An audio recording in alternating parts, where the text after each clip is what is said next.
Be still and know that I am God. It is printed on coffee mugs and throw pillows. It appears in pastel lettering on Instagram posts about self-care. It gets whispered in hospital waiting rooms and grief support groups. And when most people hear it, they hear something gentle. Slow down, breathe, quiet your mind. Let God's peace settle over you. But there is a problem with that reading. And the problem begins the moment you open Psalm 46. Because Psalm 46 is not a meditation psalm. It is a war psalm. The ground is splitting open. Mountains are falling into the ocean. Nations are in uproar. Kingdoms are toppling.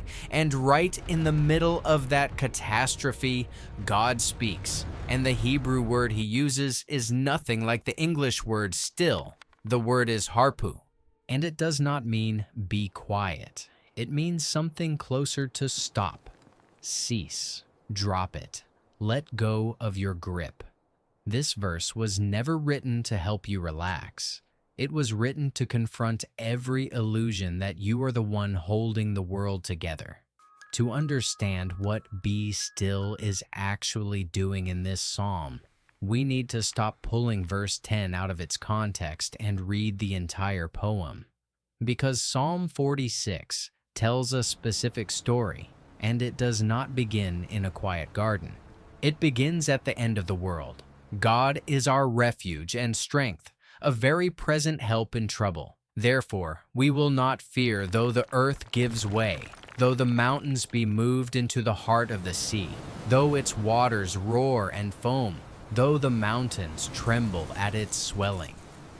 This is not a metaphor for a stressful week. The psalmist is describing the most terrifying scenario an ancient Israelite could imagine: the created order coming apart. The ground, the thing you stand on, the thing that is supposed to be solid beneath every step you take, gives way. The mountains, the oldest and most immovable landmarks in the visible world, the things that were there before your grandparents were born and will be there after your grandchildren die, slide into the sea, and the waters rise. In the Hebrew imagination, the sea was not a vacation destination. It was the image of chaos, the raw, untamed disorder that existed before God separated the waters in Genesis 1. When the waters swell and the mountains fall into them, creation is running backward. The world is being unmade. The opening of this psalm is the uncreation of the world. And into that terror, the poet makes a staggering declaration: we will not fear. Not because the danger is imaginary, not because the threat has been exaggerated, but because of what comes next. This psalm is attributed to the sons of Korah. That family name carries its own weight in biblical memory.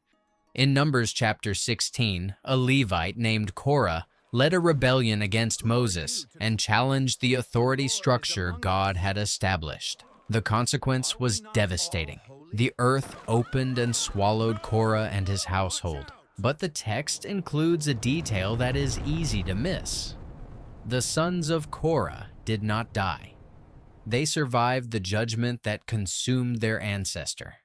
Generations later, these descendants became temple musicians and composed some of the most emotionally intense psalms in the collection: Psalm 42, Psalm 84, and Psalm 46. When the sons of Korah wrote about the earth giving way and mountains collapsing, it is worth pausing on the resonance.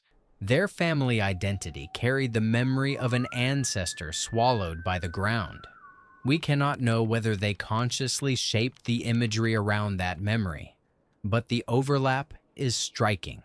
These are poets whose heritage included the most terrifying thing the earth could do: open its mouth. And their opening declaration is not a cry of panic. It is a refusal to be afraid.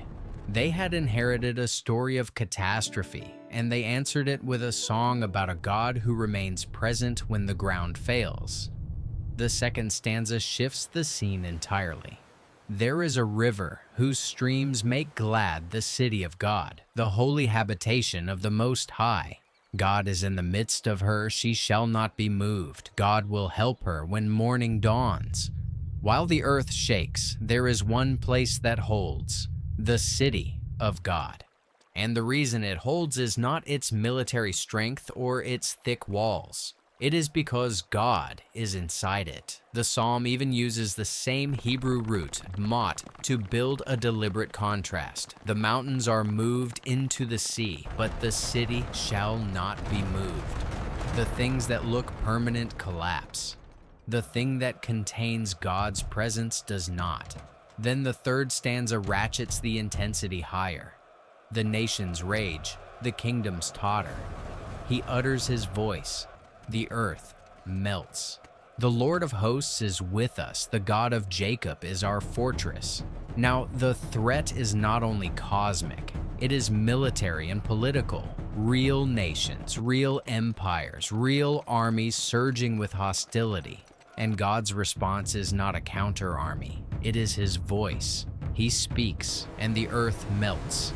He does not debate the nations. He does not negotiate terms. He does not raise a larger army. He speaks, and everything that opposes him dissolves. And then comes the scene that sets up the famous command. And this scene deserves more attention than it usually receives, because it is not simply a transition. It is the hinge on which the entire psalm turns. Come, behold the works of the Lord, how he has brought desolations on the earth. He makes wars cease to the end of the earth. He breaks the bow and shatters the spear. He burns the chariots with fire. God does not merely win the war. He ends war itself.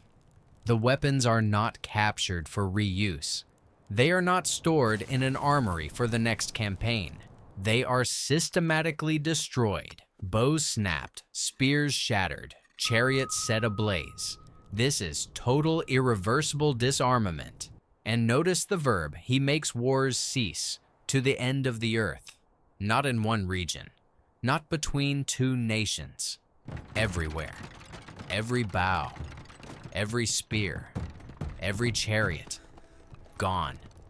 Picture the aftermath, a battlefield where moments ago the noise was unbearable. Metal against metal, horses screaming, men shouting, the cracking of wood and bone. And now, silence. Not an ordinary silence, a silence that has been carved out of violence, a silence that exists because every instrument of destruction has been reduced to ash. It is into that silence, the silence where the crash of weapons used to be, that the voice speaks. Be still, and know that I am God. The English phrase carries a specific tone for modern listeners. It sounds gentle, almost therapeutic. Be still, slow down, quiet your thoughts, stop worrying. The phrase has the emotional weight of a whisper, but the Hebrew word does not whisper. The word translated be still is harpu. It comes from the root rapha, and rapha does not belong to the vocabulary of meditation or tranquility. It belongs to the vocabulary of stopping, releasing, and letting go. At its most concrete, rapha means to let your hands go slack, to release your grip on whatever you are holding. The form used in Psalm 46:10 is the hifil imperative, which adds causative force. It is not a suggestion. It is not become calm. It is a command. Cause yourselves to stop. Cease what you are doing. Drop it. And the verb is plural. God is not speaking to one nervous person. He is addressing a group. To feel the weight of this word, consider where else it appears. In 2 Samuel chapter 24, God sends an angel of destruction against Jerusalem. When the devastation reaches its limit, God says to the angel, "It is enough. Now stay your hand." The word is from Rapha. Drop your arm. Cease the destruction. That is the vocabulary field of this command. Not meditation, not stillness. Cessation, the forcible ending of something that should no longer continue.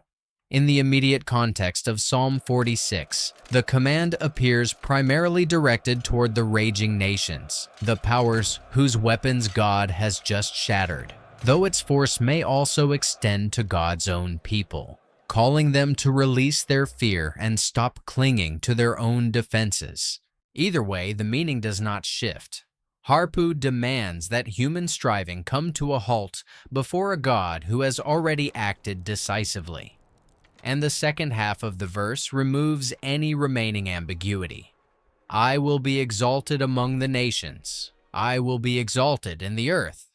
This is not a pastoral invitation. It is a sovereign declaration. God is asserting his authority over every power that believed it was in charge. Then comes the phrase that most readers pass over quickly, but it carries enormous theological weight. Know that I am God. In Hebrew, this follows a pattern scholars call a recognition formula. It appears throughout the Old Testament, most prominently in Exodus. Before the plagues, God tells Moses, "The Egyptians shall know that I am the Lord, when I stretch out my hand against Egypt." After the Red Sea, the same formula returns. The knowing here is not curiosity satisfied. It is not intellectual agreement with a theological proposition. It is the moment when the last alternative explanation collapses. You know because you have seen something that cannot be attributed to luck, to military strategy, to coincidence, or to any other god. Every competing explanation has been burned alongside the chariots. So when Psalm 46:10 says, "Be still and know that I am God," the pattern is not relax and reflect. The pattern is cease, and then, in the absence of your striving, recognize who was sovereign all along. The knowing comes after the stopping. You cannot see God's hand clearly while your own hands are still flailing. This ordering reflects the architecture of the entire psalm. The first stanza opens with chaos. The earth shakes, the sea roars. The second stanza introduces stability. The city of God stands. The third stanza shows God's decisive action. Weapons destroyed, wars ended. And then, only after every other power has been silenced, God speaks. Stop and know. The movement is from upheaval to security to sovereignty to recognition. The psalm does not start with peace.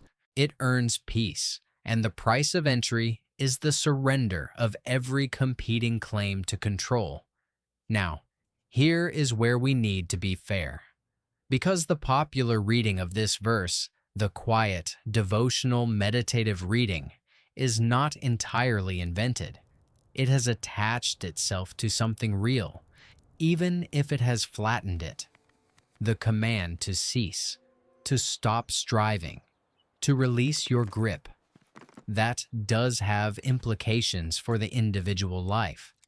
If you are someone who lies awake trying to control outcomes you cannot control, if you carry the weight of your family's future as though God were absent, if your reflex in every crisis is to grip harder, then hearing Harpu is not irrelevant.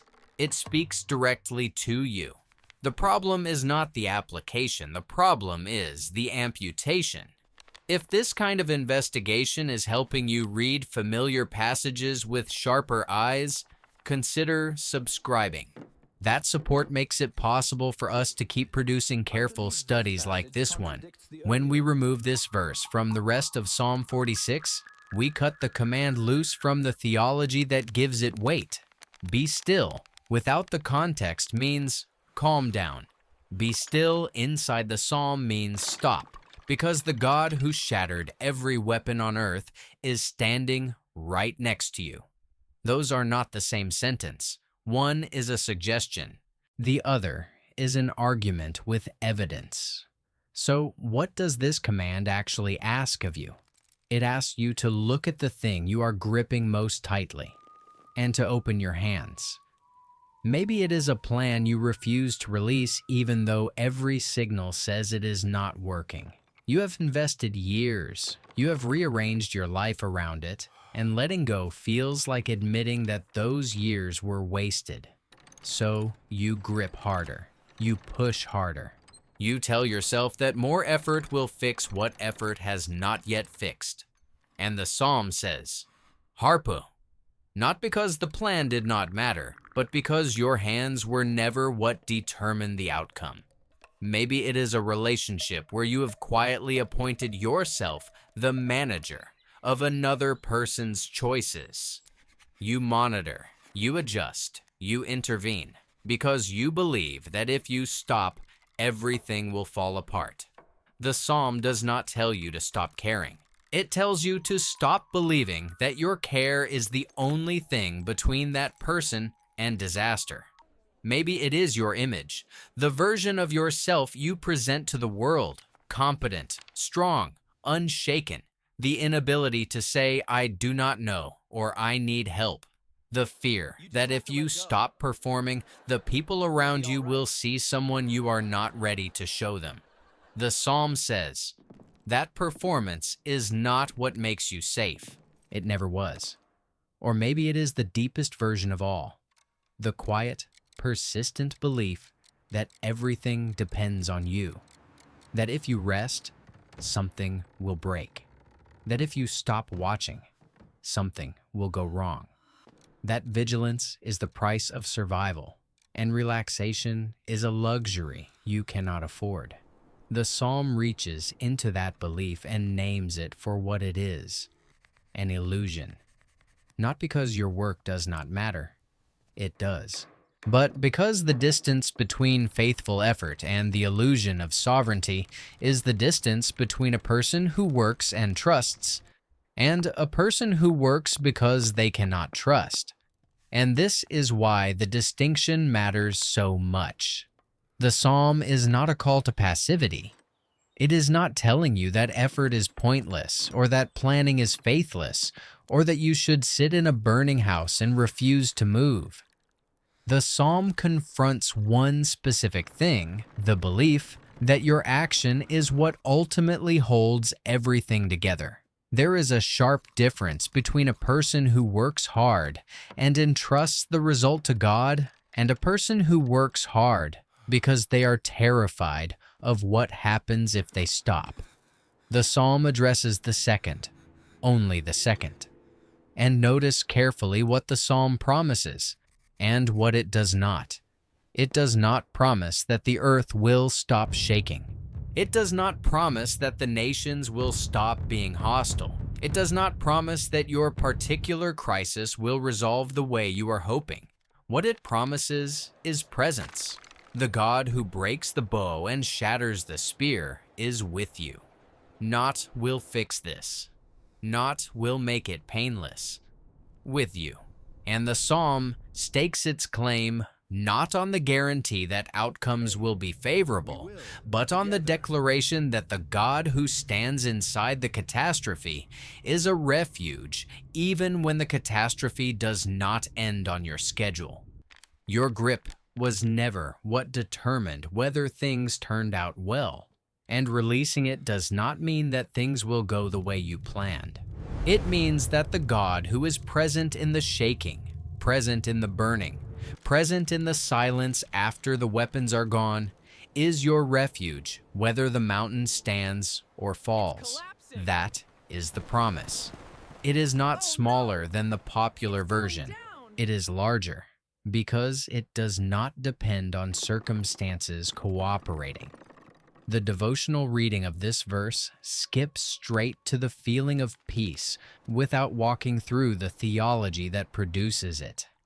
It wants the exhale without the confrontation.